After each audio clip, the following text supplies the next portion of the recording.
창밖으로 노을이 지고 있는 어느 저녁 40년을 함께 살아온 한 부부가 마주 앉아 있습니다. 차 한 잔을 사이에 두고도 묘한 침묵이 흐르고 있었죠. 여보, 내일 뭐 할 거야? 글쎄, 특별한 일은 없는데. 그럼 같이 시장이라도 갈까? 피곤한데 집에서 쉬면 안 될까?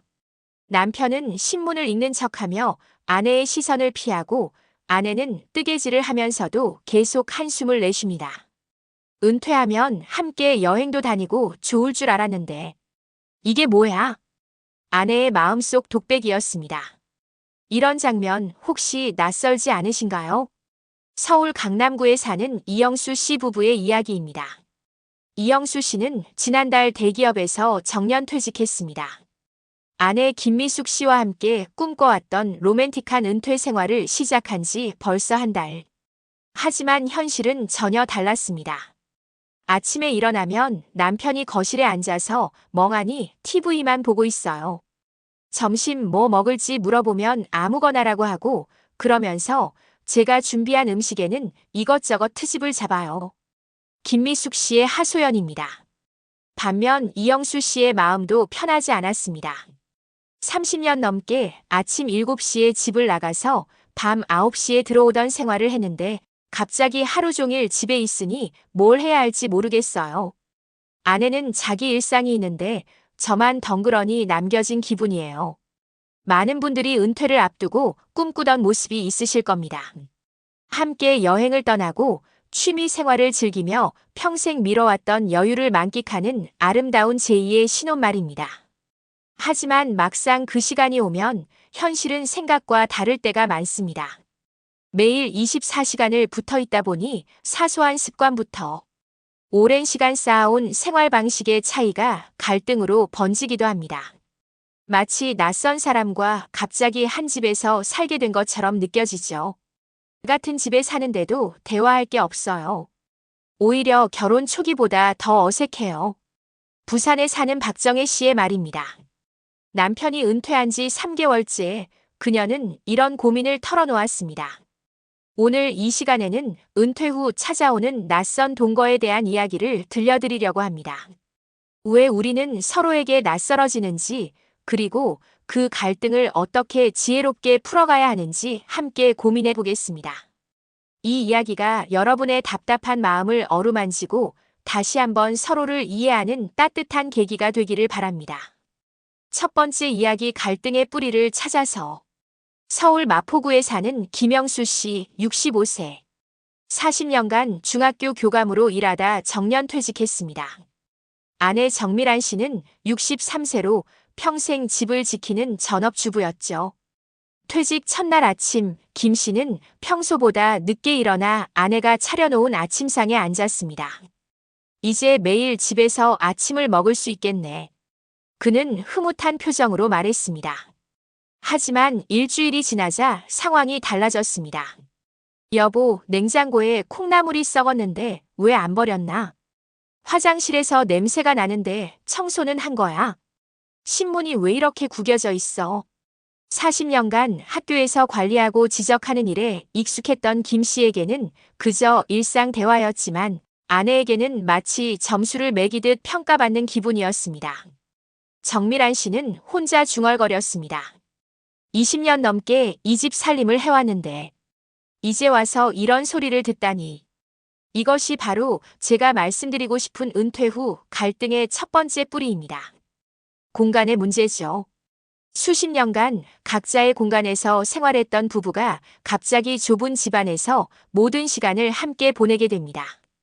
남편은 사무실을 벗어나지 못하고 아내가 활동하는 거실이나 주방에 머물며 사소한 것까지 참견합니다. 아내는 자신의 영역을 침범당했다고 느끼며 불편함을 느끼죠. 서로의 공간이 사라지면서 개인적인 시간이 보장되지 않는 것에서 오는 답답함. 이것이 갈등의 시작이 됩니다. 두 번째는 일정의 문제입니다. 부산에 사는 이철민 씨 부부의 이야기를 들어보시죠. 이철민 씨는 평생 여행을 좋아했던 아내와 함께 전국을 여행할 꿈에 부풀어 있었습니다. 반면 아내 박순희 씨는 은퇴 후 그저 조용히 쉬고 싶어 했죠. 같이 여행 가자. 피곤해, 다음에. 그럼 혼자라도 가겠어. 왜 그렇게 밖으로만 나돌려고 해?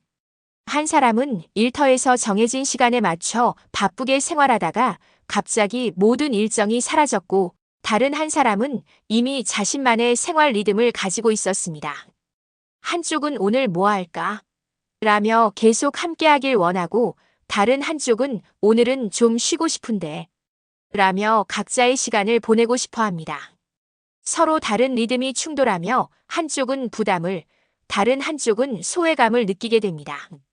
마지막 세 번째는 정체성의 문제입니다. 대전에 사는 최영애 씨는 30년간 고등학교 교사로 일했습니다. 정년 퇴직 후 첫 달 그녀는 남편에게 이런 말을 했습니다.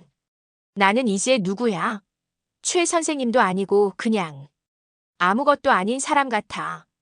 직장에서의 역할은 단순한 일이 아니라 나를 증명하는 정체성이었습니다.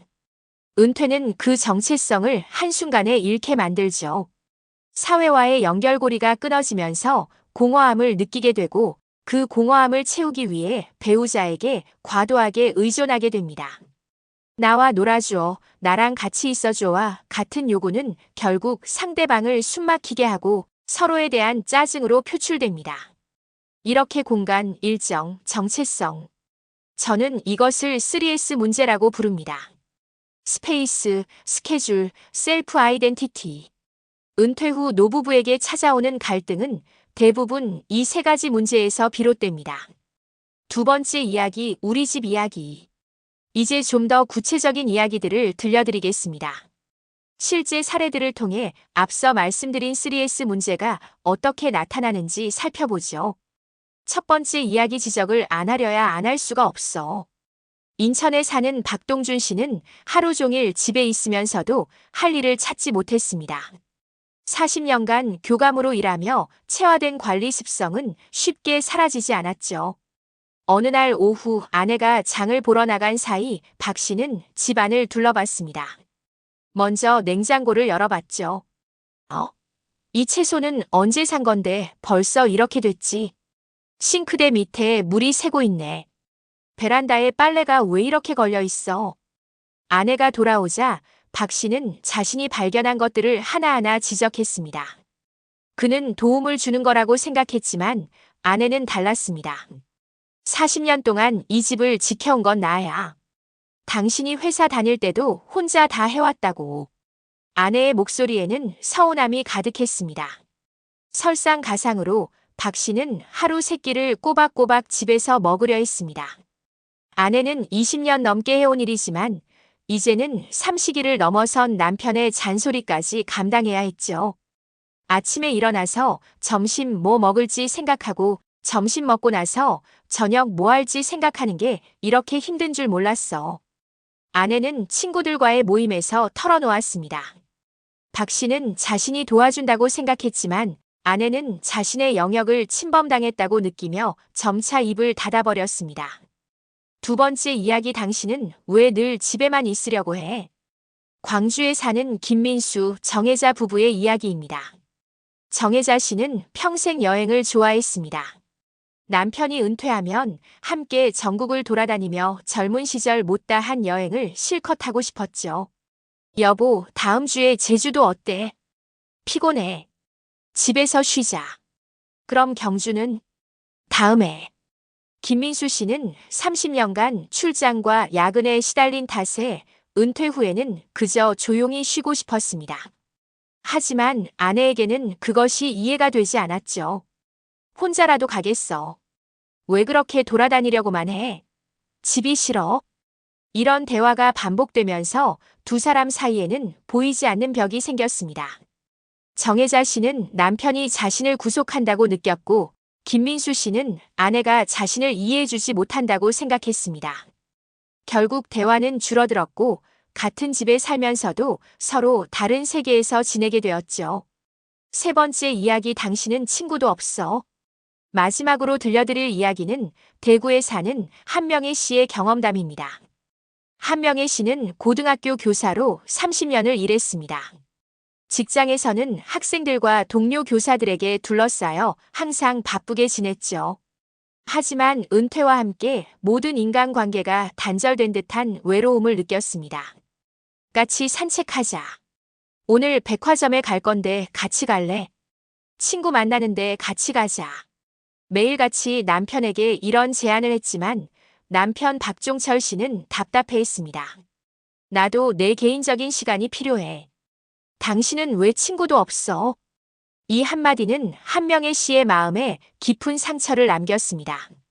자신이 남편에게 짐이 된 것 같은 기분에 크게 좌절했죠. 내가 이렇게 외로운 사람이었나? 남편 빼고는 정말 아무도 없구나. 그날 밤 한명애 씨는 혼자 많은 생각을 했습니다. 이처럼 은퇴 후의 갈등은 서로를 사랑하지 않아서가 아니라 급격한 환경 변화에 적응하지 못해서 생기는 자연스러운 현상입니다. 중요한 것은 이 문제들을 어떻게 해결해 나가느냐는 것이겠죠.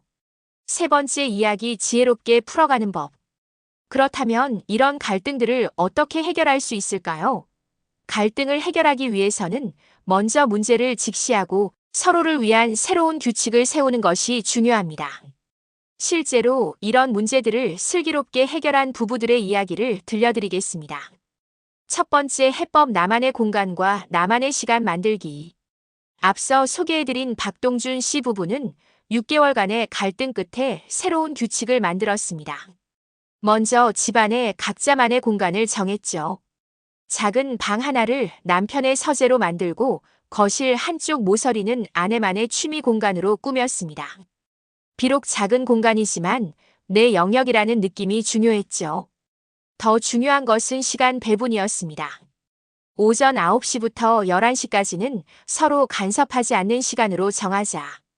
박 씨는 이 시간에 서재에서 책을 읽거나 인터넷으로 뉴스를 보고 아내는 뜨개질을 하거나 드라마를 봤습니다. 처음에는 어색했지만 점차 서로를 존중하는 마음이 생겼습니다. 혼자 있는 시간이 있으니까 함께 있는 시간이 더 소중하게 느껴져. 아내의 말이었습니다. 두 번째 해법, 함께하는 일정과 나만의 일정 구분하기. 김민수, 정혜자 부부는 다른 방법을 택했습니다. 일주일에 하루는 무조건 함께 보내는 날로 정하자. 나머지 날은 각자 하고 싶은 대로 하고. 매주 토요일을 우리의 날로 정했습니다. 이날만큼은 함께 시장에 가기도 하고 가까운 곳으로 드라이브를 가기도 했죠. 때로는 집에서 옛날 앨범을 보며 추억을 나누기도 했습니다. 대신 다른 날에는 각자의 시간을 존중했습니다.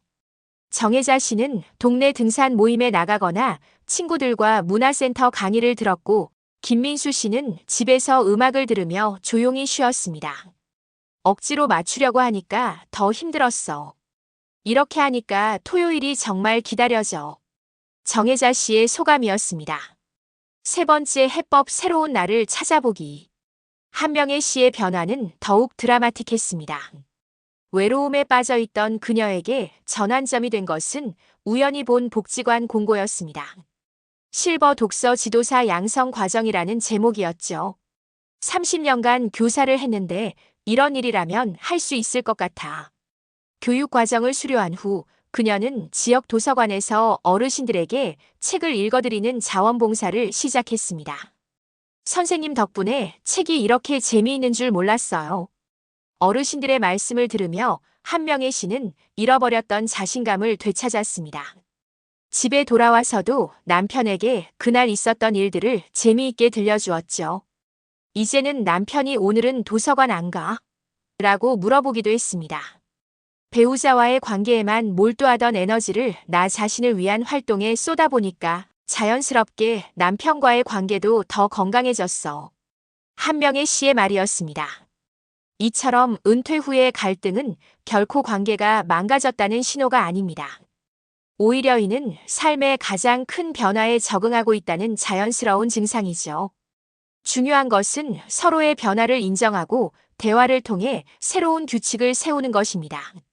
그리고 배우자에게만 의존하지 않고 각자의 새로운 역할을 찾아가는 것이죠. 네 번째 이야기, 작은 변화들이 만드는 기적. 변화는 하루아침에 일어나지 않습니다. 작은 것부터 차근차근 시작해야 하죠. 몇 가지 구체적인 방법들을 제안해 드리겠습니다. 아침 의식 바꾸기. 많은 은퇴 부부들이 아침에 일어나서 무엇을 해야 할지 몰라 답답해합니다. 서로 다른 기상 시간을 인정하고 각자만의 아침 루틴을 만들어 보세요. 경기도에 사는 이순덕 씨 부부는 이런 방법을 썼습니다. 남편은 새벽 5시 30분에 일어나 혼자 산책을 나가고 아내는 7시에 일어나 요가를 합니다. 8시 30분에 함께 아침을 먹으며 하루 일정을 간단히 나누죠. 함께 할 수 있는 새로운 취미 찾기. 전라도에 사는 김용철 씨 부부는 함께 텃밭을 가꾸기 시작했습니다. 남편은 씨를 뿌리고 물을 주는 일을, 아내는 잡초를 뽑고 수확하는 일을 맡았죠. 처음에는 뭘 심을지도 몰랐는데 이제는 계절마다 뭘 심을지 함께 계획을 세워 대화 주제도 많아졌고 작은 성취감을 함께 나누면서 관계가 한층 깊어졌다고 합니다. 감사 인사 나누기. 충청도에 사는 박영미 씨 부부는 매일 저녁 잠자리에 들기 전 서로에게 감사 인사를 나눕니다. 오늘 맛있는 저녁 준비해줘서 고마웠어. 문 고장난 거 고쳐줘서 고마웠어. 작은 일이지만 서로의 존재를 인정하고 고마워하는 마음을 표현하는 것이죠. 새로운 도전하기. 강원도에 사는 최만식 씨는 65세에 컴퓨터를 배우기 시작했습니다. 아내가 선생님이 되어 차근차근 가르쳐 주었죠. 처음에는 마우스도 제대로 못 잡았는데 이제는 이메일도 보내고 유튜브도 봐. 아내가 칭찬해 주니까 더 열심히 하게 돼. 역할이 바뀌면서 서로를 새로운 눈으로 보게 되었다고 합니다. 이처럼 작은 변화들이 쌓이면서 부부 관계는 조금씩 개선됩니다. 중요한 것은 완벽을 추구하지 말고 서로의 노력을 인정해 주는 것입니다. 대화의 기술. 마지막으로 중요한 것은 대화 방법입니다. 당신은 왜 맨날 이라는 말 대신 나는 이럴 때 이런 기분이야 라고 표현해 보세요. 당신 때문에 답답해가 아니라 우리 함께 해결해 볼까? 라고 말해 보세요. 상대방을 바꾸려 하지 말고 내가 먼저 변화하려는 마음가짐이 중요합니다. 마지막 이야기 우리라는 이름으로 다시 쓰는 삶의 이야기. 이제 이 긴 이야기를 마무리할 시간입니다. 오늘 우리는 은퇴 후 노부부에게 찾아오는 갈등의 이유와 해결 방법에 대해 함께 생각해 보았습니다. 공간, 일정, 정체성이라는 세 가지. 뿌리에서 시작된 갈등들과 그것을 슬기롭게 해결해 나간 분들의 이야기도 들어보았죠. 여러분도 아시겠지만 은퇴 후의 갈등은 결코 관계가 망가졌다는 신호가 아닙니다. 오히려 이는 삶의 가장 큰 변화에 적응하고 있다는 자연스러운 증상입니다. 생각해 보세요. 수십 년간 서로 다른 방향을 보며 달려왔던 부부가 이제는 같은 곳을 바라보며 함께 걸어야 하는 시기가 온 것입니다. 서로의 걸음걸이를 맞춰가는 과정에서 발생하는 작은 마찰들일 뿐이죠. 중요한 것은 그 마찰을 어떻게 받아들이고 해결해 나가느냐입니다. 서로의 변화를 인정하는 것부터 시작해 보세요. 당신도 많이 변했구나라고 말하는 것이 아니라 우리 모두 새로운 변화를 겪고 있구나라고 받아들이는 것이죠. 그 다음은 대화입니다. 하지만 문제를 지적하는 대화가 아니라 함께 해결책을 찾아가는 대화 말입니다. 앞으로 우리 어떻게 지낼까? 라는 질문으로 시작해 보세요.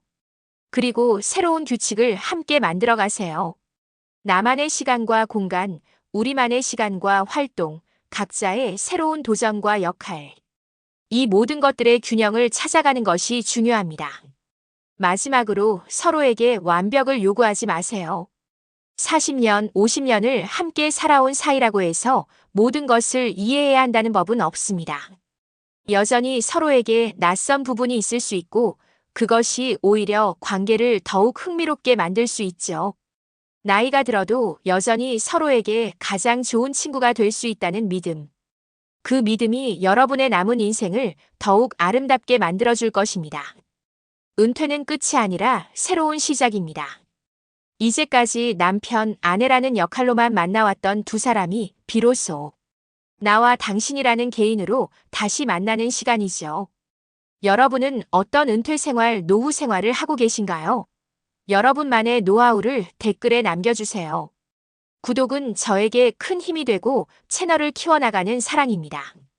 그럼 다음에는 좀 더 풍부한 이야기로 찾아뵙겠습니다. 늘 좋은 시간 보내세요.